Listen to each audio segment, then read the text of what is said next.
Welcome to the DNA Advantage podcast, where you can learn facts about your DNA that can help you live a healthier, longer life, doing all the activities you dream of doing. If you want to gain more control over your health and the factors that influence it, you're in the right place.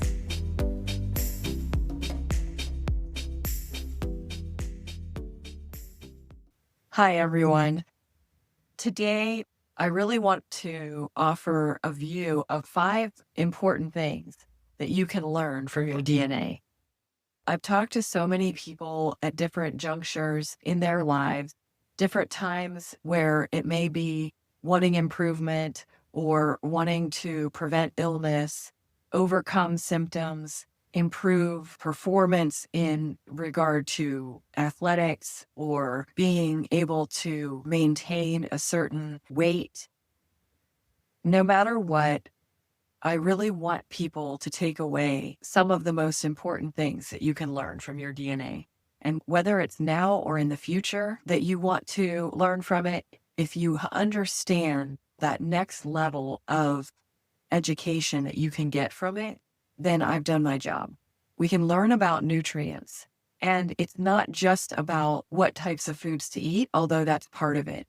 So what I want people to understand is that you can listen to your body and understand, I don't feel right when I eat a particular food, or I get bloated if I eat a particular food, but it doesn't tell us why. When we take the time to look at our genetics, we're able to better understand what's going on and what system is not up to par. It could be because of a circumstance in our life, because stress is too high, or it could be all the time. And when we look at our DNA, we can learn about it. An example would be with nutrients. What are the raw materials that we need the most? When we look at our DNA, we can understand how efficiently we process certain nutrients. And when we realize that we don't process or absorb them actively, we're not as efficient at absorbing and benefiting from them, we can do what we need to do to compensate. We can eat more of that food, or we can supplement. And I'll talk a little bit about that later. The raw materials that our body needs to be most efficient and healthy, it's important to understand as early as possible. And that's why I did DNA testing for my kids when they were relatively young. I want to understand if there's something that they want to achieve or something they want to do, or they even have a symptom. I want to be able to help them address it without guessing and without all of the pain of doing the wrong things for so long. Looking at it as raw materials that we are exposed to at least 3 times a day, we are giving ourselves fuel, and whether it's the right fuel or the wrong fuel, we don't know a lot of times. We are only given levels of feedback, whether it's our energy level, bloating, or focus and attention. There is so many moving parts, and there's so much that we can rely on and even get mixed messages. This is working in this way, but not in this way. So being able to look at our genetics to understand how well we absorb and convert and process certain nutrients can give us a lot more solid foundation to understand what we need. Another is food sensitivities. When we look at our nutrition and we can appreciate what our body is going through, we might have certain food sensitivities that become an issue that haven't been an issue in the past. Looking at our genetics, we can better understand where that's coming from and what we can do to address it. And if it's a long-term issue that we need to avoid a particular food, or if it's something that is temporary because we have a microbiome issue and we're not breaking down that food, or we have a sensitivity to it temporarily, it's very beneficial to be able to distinguish between those things, because there's nothing worse than feeling like you have to alter your life for the rest of your life, but you don't know if that's even what you really need. And that is frustrating. Another thing with nutrition that we can learn about from our DNA is, do we need to eat more of that food, or do we need to supplement? And here's where we can really get specific, is looking at our genetics. We can better understand what form of a nutrient is actually benefiting us. So when we look at vitamin C and our genes related to that, it may seem like a no-brainer that if we eat vitamin C foods that we get that benefit. But if we don't convert it properly and absorb it well, then we aren't going to get enough through food. And that's where we need to supplement. Vitamin C helps us with our collagen. It helps with so many different functions in our body, just like vitamin D. It helps us in hundreds of genetic processes in the body. And we need to make sure that we have those nutrients, the right form, and that we are able to get the right levels. Certainly, we can do lab testing to see what our levels are, but things like vitamin B12 and vitamin C are a moving target, and magnesium is another one. When it comes to minerals, it literally in a day, if you test it at one time and you test it at another, it's going to be at a different level. And that almost feels like it's not an accurate test, but it's just that it's fluctuating all the time. So you need to be able to appreciate if your body is taking into the cells and knowing that your body is benefiting from that, even if it is in your bloodstream, we need to make sure that it's being absorbed and utilized in your cells. When we look at your genetics and you understand you have an inefficiency in absorption or processing a particular nutrient, what we want to be able to do is then identify what form and what dosage for your supplements. It's not a magic code where we know that if you have this gene, you need to take 500 milligrams. However, what you can do is start at 500 milligrams. And then when you see the changes in your body and the improvements, then you are able to either increase or decrease your levels. So it's not a one-for-one equation. So the first thing, as I mentioned, you can learn from your DNA is nutrition. The second is how efficiently do you detox? Our bodies are built to detoxify, but we really aren't capable of detoxifying when we have a huge influx, especially from different angles.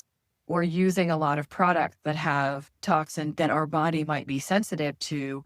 We then also eat foods that have pesticides and herbicides that are presenting an issue. And then we're breathing in certain air, or we work in an environment where we work with chemicals. We need to be aware of all of those layers and how efficient our body's detoxification pathways are.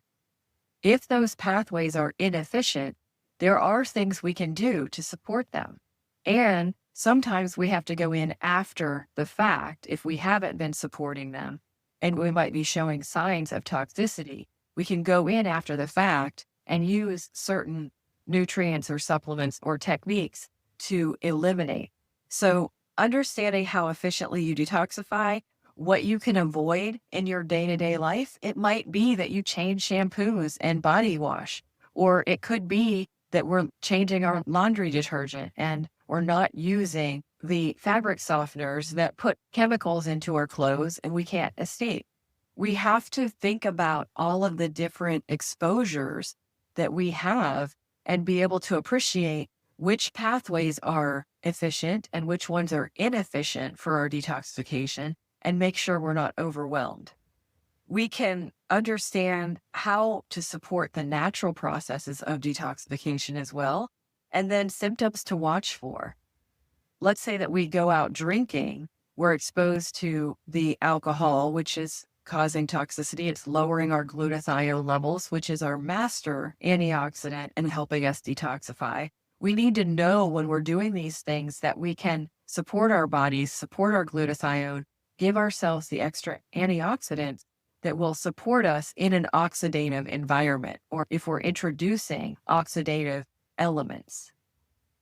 The third area that we can learn from our DNA is we can learn about what signs and symptoms to look for. If we have certain genes and we understand that we don't detoxify or we don't absorb certain nutrients, or that we have certain risk factors, we can understand better which symptoms and signs and indicators we could be looking for in our day-to-day lives to appreciate what we can do better to protect ourselves and address the situation.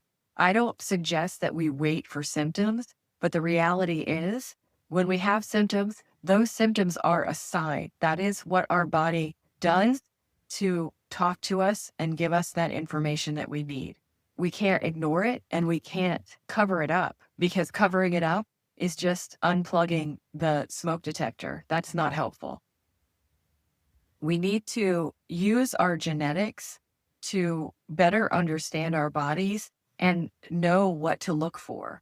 If I know that I have a particular tendency towards a food sensitivity and I adjust that at home, but I go out and eat, and let's say I'm traveling and I go out and eat a lot, that food sensitivity may become more flared because I'm eating out. I don't have as much control over my food.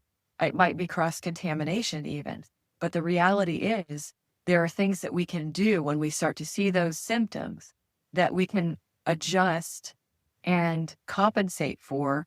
Taking enzymes would be an example, making sure that we're always equipped with those resources that can really support our body and make sure that we don't have long-term effects that would undermine our health and really cause problems. Everybody's different. Everybody's DNA is different, and we can use our information to really prepare us for the best life and the best quality of life we can have. Another thing is we can learn what steps will be most supportive of healthy aging. When we look at our genetics, we can understand, even looking at our goals and say, we know we have goals to stay active, that we want to stay fit. We want to protect our ability to think properly and be with our grandchildren and be active in our lives and self-sufficient and not have to go into a home. Everybody's going to have different goals, but we need to identify what those goals are and then be able to clearly tag the opportunities. When we look at our genetics and we understand that we might have a predisposition to have joint pain because of a particular food sensitivity, or we can understand why. Why do we have this problem? Let's say that we have something in our family like joint issues, and we understand that everybody just chalked it up to arthritis. But when we start to look into our genetics, we better understand what is contributing to that. Then we can adjust and we can make lifestyle choices that really support our goals to not have the painful joints and the deterioration that can develop. So we need to be able to identify what healthy aging looks like for us. And then what are the genes that we would most like to look at? I mentioned earlier vitamin C. Vitamin C is really important for collagen. Collagen is really important for joints. It's also very important for aging and skin. So we need to be able to appreciate how we process vitamin C and what we can do to support it if we don't process it efficiently. It's all about making the subtle adjustments. It's not saying that we have to change everything all at once, but making the commitment to our health and making good decisions every day that really make the difference and give us control over our health. And that's really what it is when it comes to looking at your DNA. You can understand one little segment at a time if it's overwhelming, or if it's something that you just want to learn one facet of your health and maybe one risk factor that you feel you have in your family, you can look at and really understand it thoroughly and start to address things more strategically. The fifth area that you can learn from your genetics that I want to cover today is there are certain things that your body needs to maintain immune health. And immune health is super important when it comes to all of these terrible viruses and bacteria and things that are out in the news that are all so scary. And what we have to recognize is we have the power within us to shore up our defenses and make sure that we have the defenses that are most critical for our bodies. And let's say we have a moat around our castle, and one area of the moat is more shallow than the others. We need to appreciate where that is and where our vulnerabilities are. Because if we can identify that by looking at our DNA and appreciate how we can compensate for that, it is really valuable for our immune health and can protect us from a lot of the transient dangers, which then ultimately protects us from the long-term dangers.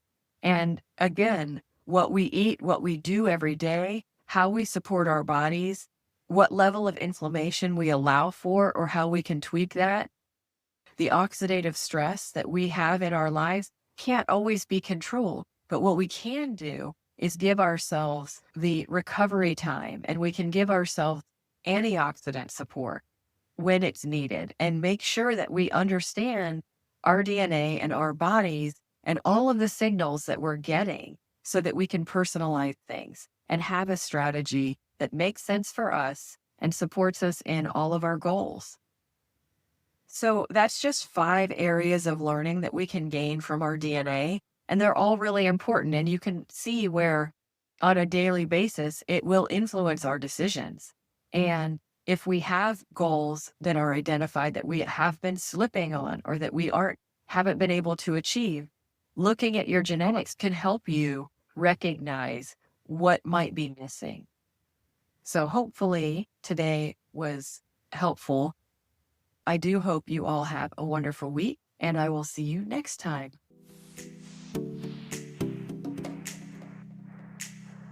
Thanks so much for joining me to learn about DNA health. If you enjoyed this episode, please subscribe and leave a review. If you'd like to join my free community where we delve into more details about DNA, just click Community below.